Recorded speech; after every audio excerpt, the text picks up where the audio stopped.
আসসালামু আলাইকুম।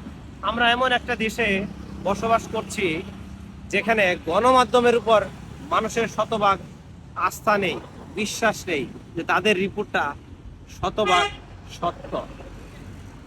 গণমাধ্যম কর্মীর এরকম নিউজ আমরা ইতিপূর্বে অনেক দেখেছি। কিছুদিন আগে একটা নিউজ হয়েছিল যে সন্তান তার মাকে খুন করে ফ্রিজে রেখে দিয়েছে।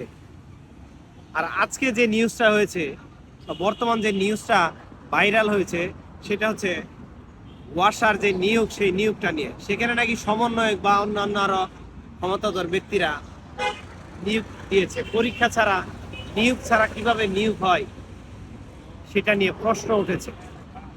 এই যে তথ্যটা, এই যে মিথ্যা তথ্যটার মাধ্যমে এই যে সমন্বয়ে কিছু সম্মানিত ব্যক্তিদের সম্মানহানি করা হলো, এটার জন্য এসব সাংবাদিকরাই দায়ী।